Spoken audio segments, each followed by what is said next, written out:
చేయాల్సి వస్తున్న మరోవైపు టీఆర్ఎస్ బీఆర్ఎస్ గా మారడం కూడా ఏమైనా ఎఫెక్ట్ పడింది అనుకోవచ్చు.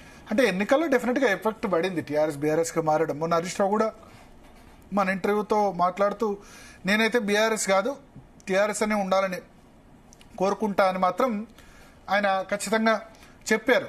కానీ ఒకటి ఏం చెప్తున్నానంటే ఈ 4 సంవత్సరాలు దీన్ని సస్టైన్ చేయగలుగుతాం. అంటే ఇప్పుడు మొన్న పార్లమెంట్ ఎలక్షన్స్ లో 0 సీట్లు వచ్చి 17% ఓటు బ్యాంకు టీఆర్ఎస్ పడిపోయిన తర్వాత, ఒకప్పుడు 47 ఉండే 2018 అసెంబ్లీ ఎన్నికల్లో హైయెస్ట్ ఓటు బ్యాంక్ టీఆర్ఎస్ కు 47% వచ్చింది.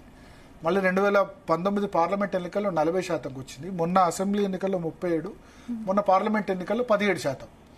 కానీ ఇంత రీబౌన్స్ ఇంత ఫాస్ట్ గా అవుతుందని అయితే నేను అనుకోలేదు. అంటే కేసీఆర్ సమయంలో కేసీఆర్ ఏదైతే ఆయన ఇప్పుడు ఇబ్బందులు పడి బీఆర్ఎస్ పార్టీకి ఇన్ని తక్కువ సీట్లు వచ్చిన పరిస్థితుల్లో ఇంత ఫాస్ట్ గా రీగౌండ్ అవుతానని అయితే అనుకోలేదు. అండ్ డెఫినెట్ గా దానికి హరీష్ రావు, కేటీఆర్ అందరి కంట్రిబ్యూషన్, ఇప్పుడు కవిత కూడా రోజు వస్తున్నారు, వీళ్ళందరి కంట్రిబ్యూషన్ ఖచ్చితంగా అయితే మనకు కనబడుతుంది స్పందన. బట్ ఒకటి, కేసీఆర్ ఖచ్చితంగా తెలంగాణ పాలిటిక్స్ లో ఇంకా రిలవెంట్ గా ఉంటారు.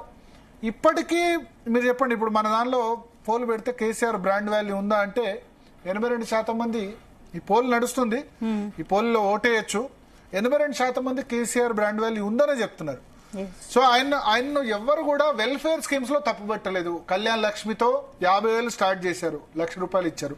షాదీ ముబారక్ 50,000 నుంచి ₹1,00,000 చేశారు. పెన్షన్ ₹2,000, ఫస్ట్ 1000, 200 నుంచి ₹1,000 చేశారు, తర్వాత ₹1,000 నుంచి 2,000 చేశారు.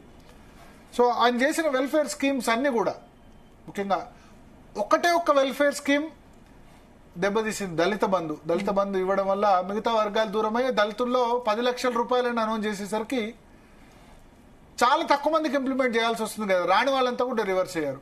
అదే విధంగా ఎలక్షన్ టైంలో దళిత బంధు, బీసీ బంధు ఈ రెండు ఎక్కువ మందికి ఇవ్వలేకపోవడం. సాచ్యురేషన్ పాయింట్ ఆఫ్ వ్యూలో ఏదైనా వెల్ఫేర్ స్కీమ్ అమలు చేస్తే అది బాగుంటుంది, కానీ సాచ్యురేషన్ పాయింట్ ఆఫ్ వ్యూలో అమలు చేయకుండా కొద్ది మందికి ఇస్తే దెబ్బతింటది. దానికి దళిత బంధు, బీసీ బంధు ఎగ్జాంపుల్. ఇక తెలంగాణ